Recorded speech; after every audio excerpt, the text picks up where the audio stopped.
Сәлеметсіздер ме? Мен нөмірі 3 жалпы орта білім беретін мектептің 10 сынып оқушысы Игілік Ақнұр. Жасыл идея жобасы аясында алған тақырыбым жасыл ел, жарқын болашақ кепілі. Осы жоба аясында мен өзімнің туып өскен ауылым Шоқпартоғай ауылын алған болатынмын.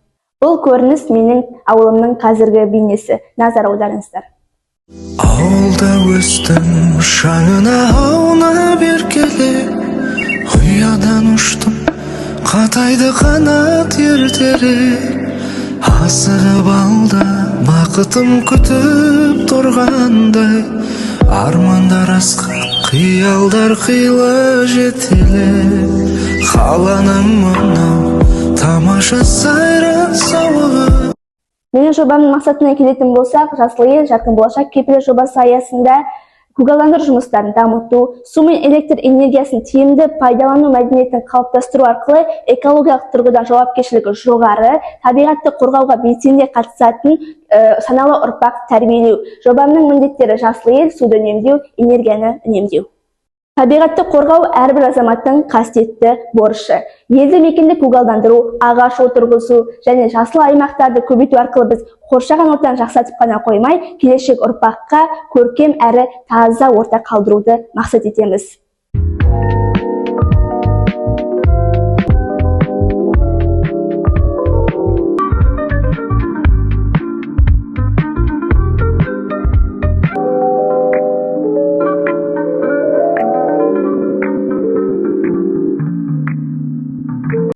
Жасыл ел ауыл болашағы әкім көзқарасымен. Мен Шоқпартоғай ауыл әкімі Ербол Нұртайұлы мен Жасыл ел бағдарламасы аясында ауылымызда атқарылған жұмыстар бойынша сұхбаттасқан болатын. Назар аударыңыздар.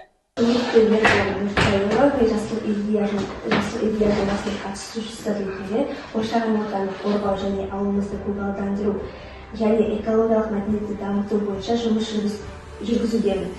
Жасыл ел бағдарламасы аясында соңғы жылдары ауылымызда қандай жұмыстар жүргізілуде?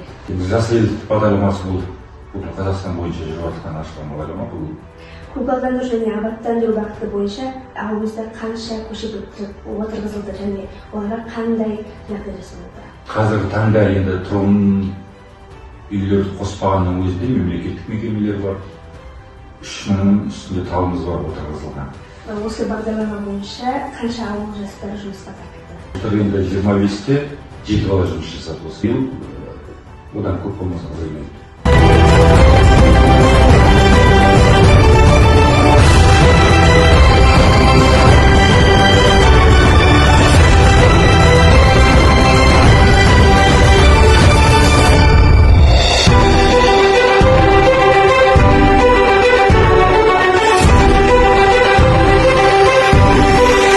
Бұл видеоролик арқылы мен суды үнемдеудің тиімді жолдарын ұсынатын боламын.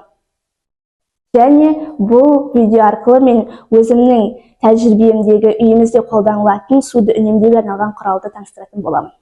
Суды қалай үнемдесек болады, оның жолдарын қарастырып көрейік.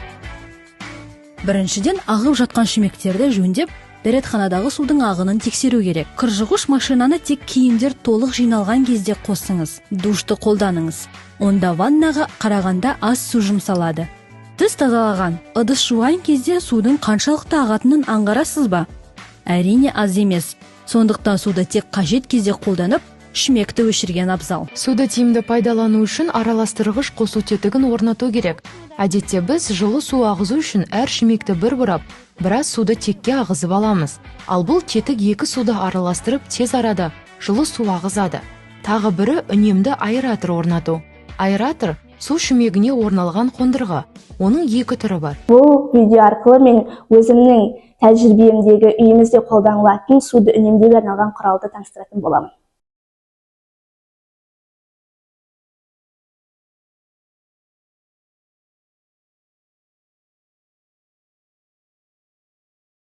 Энергияны үнемдеу табиғат ресурстарын сақтауға көмектеседі. Күндізгі уақытта табиғи күн сәулесін пайдалануымыз қажет және электр энергиясын аз тұтынатын диод шамдар орнатуымыз керек. Қажетсіз кезде жарықтарды сөндіріп жүруіміз керек.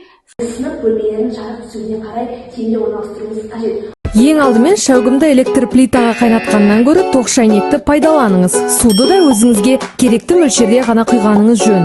Мұның өзі үнем. жеңіл үтіктеуді қажет ететін киімдерді үтікті тоқтан суырып үтіктесеңіз де болады.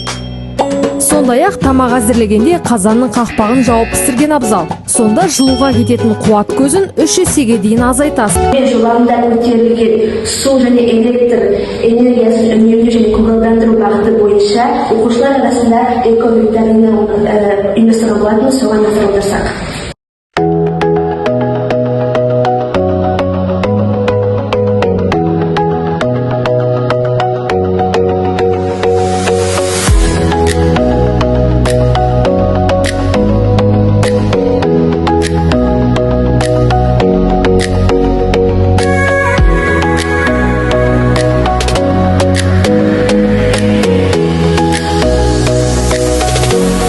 Қорытындылай келе, экопатруль бір оқушы бір ағаш бастамасы ауылымыздың болашағына салған үлкен сенімнің белгісі. Жобамның басындағы ауылымның қазіргі бейнесі, ал мен болашақта ауылымды осылай көремін. Мен қайдан өзімді өлген жердің бетінен таба аламын, көгінен жасалған көрпеңді сағынғанымда еске аламын. Қаланың шамдары жарқырап түрлі түспенен тұрғанда жаным, көңілде ауылым арқырап шырағым жақтай бәрінен жарық.